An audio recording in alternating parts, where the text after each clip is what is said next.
तर नमस्कार सर्वांना. भरपूर दिवस झाले सगळ्यांच्या अशा कमेंट येत होत्या की ताई तुमचं घर असं कसं काय, पाठीमाग सगळ्यात ताडपत्री लावलेल्याच का दिसतात आणि तुमच्या घराचा होम टूरचा एक व्हिडिओ बनवा ना. तर आज म्हटलं होम टूरचा एक स्पेशल व्हिडिओज बनवूया. घराच्या मागे ना पूर्णपणे शेती आहे आणि थोडी शेती सोडली ना की पाठीमागे नदी लागते. त्याच्यामुळं पाणी गावात शिरायला वेळ लागत नाही. त्याच्यामुळेच राजापूरवाडीला 100% पूरबाधित गाव असं म्हटलं जातं. तर आणि आमची ही लांब सडक अशी गल्ली आहे आणि आजूबाजूला सगळी घरं आहेत आणि सगळ्या घरांच्या बरोबर मधोमध आमचं हे घर आहे.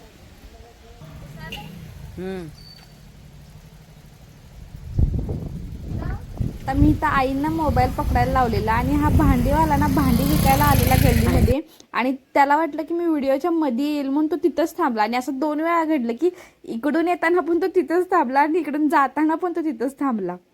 तर आई जास्त कधी मोबाईल पकडत नाही, त्याच्यामुळे त्यांना आधी विचारून घेतलं की सगळं व्यवस्थित दिसतंय का. मी म्हटलं अशी लांब सडक अशी आमची गल्ली आहे, सगळ्या घरांच्या बरोबर मधोमध असं आमचं हे घर आहे आणि आमचं घर समोरून हे असं दिसतं आणि आता आतून कसं दिसतं ते तुम्हाला पाहायचं असेल तर चला आज जाऊ. आजी आत टीव्ही बघत बसल्यात आणि टीव्हीचं सिग्नलच गेले पहा.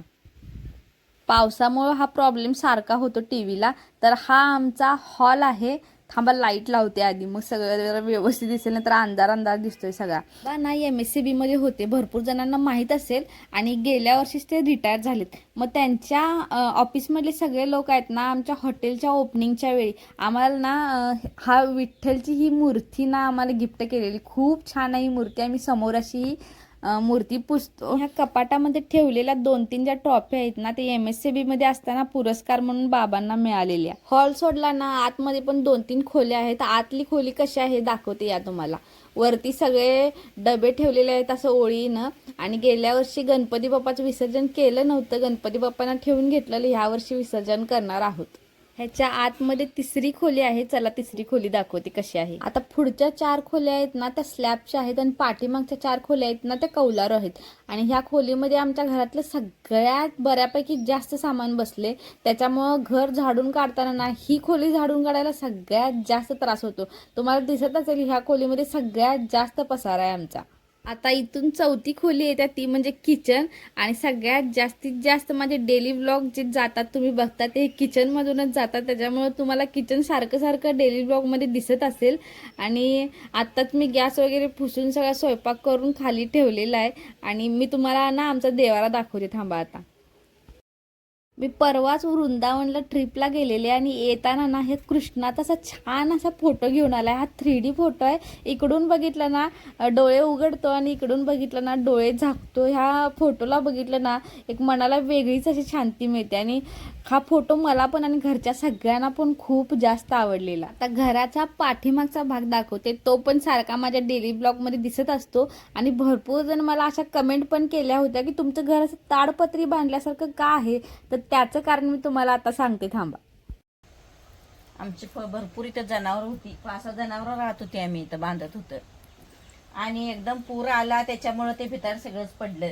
जनावराचा गोटाच होता ह्यो पडल्यामुळे आणि जनावर बी आम्ही कमी केलं. पूर येताना कुठं सोडून सारखं न्यायचं म्हणून. आता एक गाय पाळलंय नुसता देशी. मग तिथंच आम्ही चूल घातलंय आणि तिथंच जरासं वारं येते म्हणून केले. अजून बांधकाम नाही केलं. ते आमचा जनावराचा गोटा इथं नाही म्हटलं तर 6 जनावर बसत होती. आता पुराच्या ह्याच्यानं आम्ही विकून टाकलं. आता देशी गाई एकच बांधलंय आम्ही आता. आणि हे खुंटी ह्याच्यासाठीच होतं ना. ह्याचं हे इजापुरासनं आम्ही खुंटी सारखं मसरं मोडालेली म्हणताना दगडाचीच खुंटी आणून राहिली. सगळ्या खुंट्या सगळ्या दगडांच्याच लावले. तरी सुद्धा एक म्हस इथली खुंट उपडल्यावर हे पाईप रवलं तिथं. मोठी म्हस होती ती चून बडवून मोडलं त्या खुंटीला. आणि हे जनावरांचं भिताड होतं खरं ते बी पडलं. आता पडल्यावर तिथं जरासं तटकुरं बांधलंय. आता पूर आले सगळंच पडून गेले ते. माझ्या मागं तुम्हाला हे ताडपत्री माझ्या मागं तुम्हाला ही ताडपत्री बांधलेली दिसते ना. भरपूर जर कमेंट मध्ये विचारतात तुमचं घर असं झोपड्यासारखं का आहे, ताडपत्री का दिसते पाठीमागं. तर ही पूर्ण अशी भिंत होती आधी. माझ्या मागे दिसते ना ही सगळी भिंत होती आणि पूर आल्यानंतर ना हे पूर्ण घर बुडते. पत्र्याच्या वरून पाणी जात असतं इथं. पत्र्याच्या वरून पाणी जात होतं त्यावेळेला ही भिंत पडली आणि त्याच्यामुळे आम्ही आता ही ताडपत्री बांधल्या ह्याच्या मागे. त्या मागचा भाग जिथं आम्ही व्हिडिओ वगैरे बनवतो तो कसा आहे ते दाखवतो या. हा घराच्या पूर्ण मागचा भाग आहे, तिथं आम्ही गाडी वगैरे पार्किंग करते. एवढा जागा खुल्ला होता म्हणताना आमच्या देशी गाईला एवढं गाजर गवत लावले. आता इथं जरा कापून घालतं, इकडे जरासं घेवड्याची वेली त्याने घातली.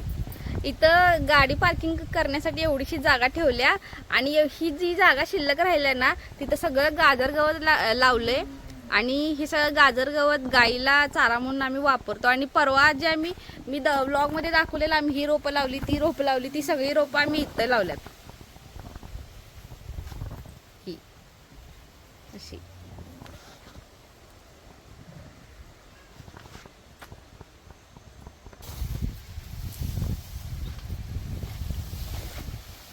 घराच्या पाठीमाग जो शेड आहे तिथून जर आपण घराच्या दुसऱ्या बाजूला गेलं तर घराच्या पाठीमागे ना पूर्णपणे शेती आहे. थांबा दाखवते तुम्हाला. घराच्या मागे ना काहीच घरं नाहीत, पूर्णपणे सगळी शेतीच आहे.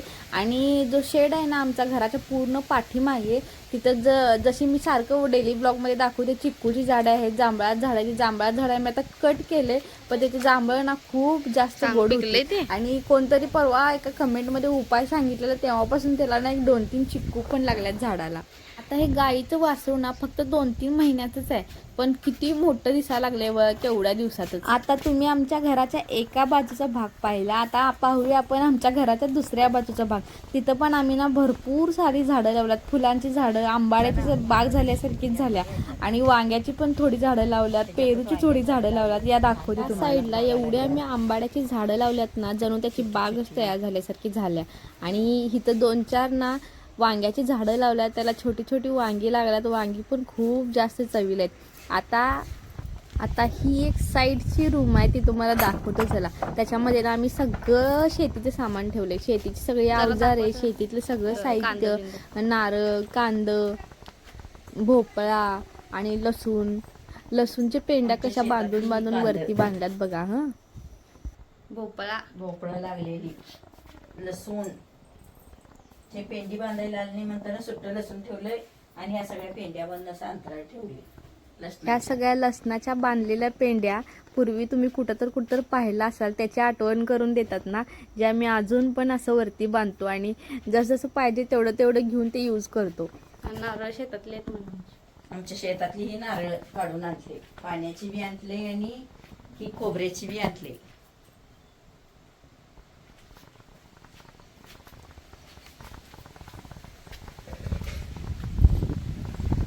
घराच्या समोरून जर पाहिलं तर 2 दरवाजे दिसतात. मग पलीकडचा दरवाजा कोण वापरतो म्हणजे पलीकडच्या ज्या 2 खोल्या आहेत त्या कोण वापरतात तर ते माझे चुलत सासू-सासरे वापरत होते आणि त्यांनी आता नवीन घर बांधून दुसरीकडे राहायला गेल्यात तेव्हापासून ह्या 2 खोल्या रिकाम्याच आहेत.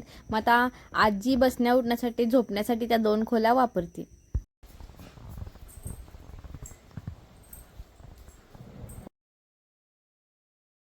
आता ही समोरून दिसतेली सगळ्यात समोरची रूम आहे आणि हा सोफा पलीकडे होता आणि जागा खूप अपुरी पडायला त्याच्यामुळे तो सोफा इकडे ठेवला आम्ही.